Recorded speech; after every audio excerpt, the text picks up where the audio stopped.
जिनके घर में ज्यादा रोग हो, बीमारी हो, ज्यादा तकलीफें आ रही हो, कष्ट बढ़ रहा हो,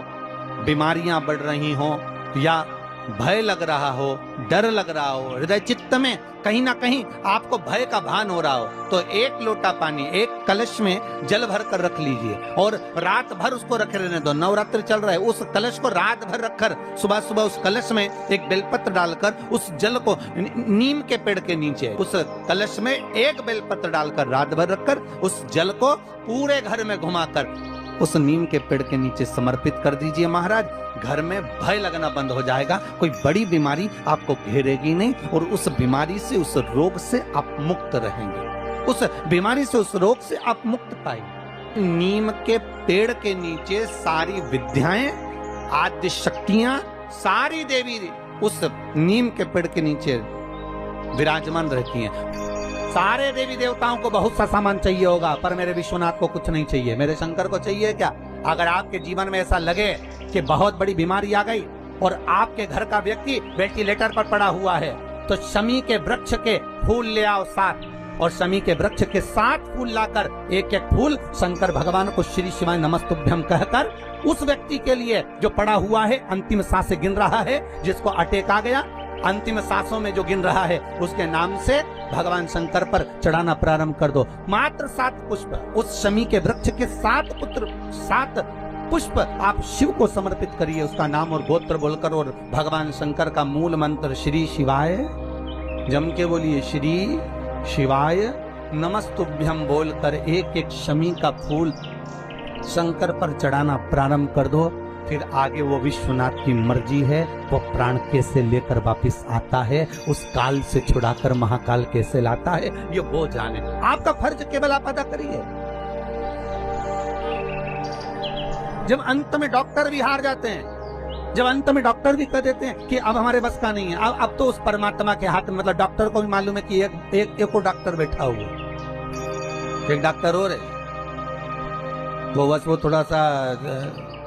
दूर तो रहता है पर करीब भी बहुत है। कई लोग कहते हैं गुरुजी वो कैलाश पर रहता है बहुत, तो उनको बुलाएंगे तो आएंगे। हमने कहा कैलाश पर तो रहता ही नहीं है, जहां भक्त है वहां भगवान,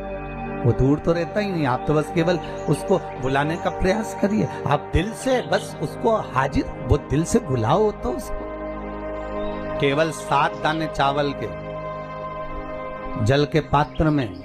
चंदन में भिगोकर डाल देने पर और उससे कामना कर कर, आरोग्यता की कामना कर कर, मात्र घर के जो मटका होता है, परिंदा होता है, उसके पास में समर्पित कर देने पर भगवान शंकर का नाम स्मरण कर कर जीव की रोग से मुक्ति भी हो जाए। रोग नहीं घेरता उसे, आरोग्यता का अनुभव,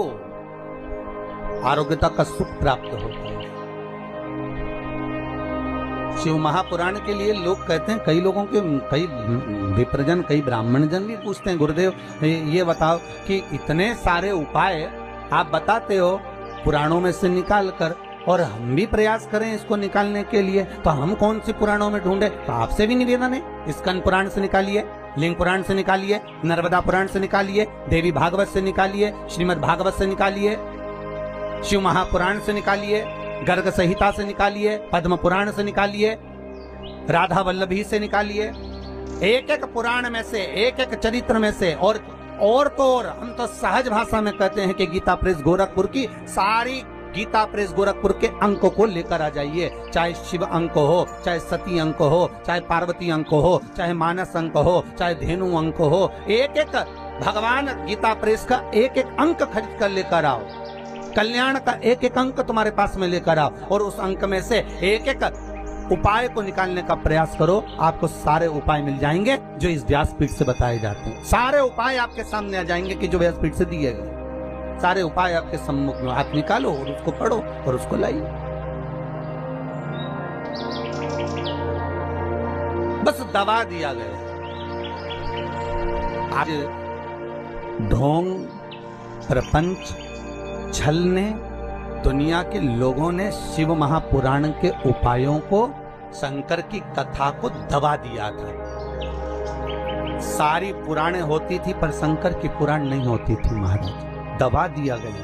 और शिव महापुराण को केवल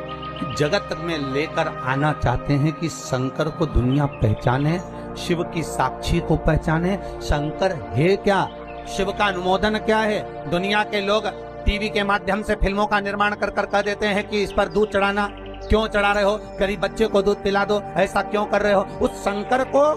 जगत तक पहुंचाना है कि शंकर पर दूध क्यों चढ़ाया जाता है, शंकर पर दही क्यों चढ़ाया जाता है, शंकर पर जल क्यों चढ़ाया जाता है, शंकर पर बेलपत्री का महत्व क्या है, शंकर पर शमी पत्र का महत्व क्या है, क्यों शंकर भगवान को शमी के वृक्ष का मात्र 7 फूल चढ़ा देने पर व्यक्ति की मनोकामना पूर्ण हो जाती है, क्यों कहा जाता है। उसको निकालो, उसको समझो, उसको पढ़ो, उसको अपने जीवन में उतारो। किसी ने पूछा था कि गुरुदेव अगर भाग्य में दुख लिखा ही है तो फिर शिव महापुराण में जाने से फायदा क्या है, फिर भजन करने से क्या लाभ है, फिर कथा सुनने से मतलब क्या है। अगर दुख लिखा ही है, दुख भोगना ही है, और दुख लिखा है और दुख भोगना ही है, तो फिर कथा तत्व से मतलब क्या है। फिर दान क्यों, फिर भजन क्यों, फिर स्मरण क्यों, फिर कीर्तन क्यों, किस लिए, फिर उसका कोई महत्व ही नहीं। फिर मंदिर क्यों, फिर तीर्थ क्यों, फिर नाम जाप क्यों, किस लिए। पर शिव महापुराण की कथा कहती है कि दुख लिखने वाले ने तो लिख दिया, ठीक है, लिखने वाले ने तो जो लिखा वो लिख दिया, पर एक बात याद रखिए कि लिखने वाले ने लिख तो दिया, उसकी मर्जी थी, उसने कितना दुख कितना सुख लिखा ये उसके ऊपर है। पर एक बात याद रखो कि उस दुख सुख को हमें भोगना है, पर भोगने से पहले सुख जब हम भोगते हैं तो हमको बड़ा आनंद आता है, बड़ा एंजॉयफुल अपनी जिंदगी को जीते हैं। पर थोड़ा सा दुख अगर हमारी जिंदगी में सम्मुख में आ जाता है तो हम रोना चालू कर देते हैं, हम बिलखना चालू कर देते हैं, हम ये भूल जाते हैं कि परमात्मा ने अगर सुख में हमारा साथ दिया तो दुख में भी तो देगा।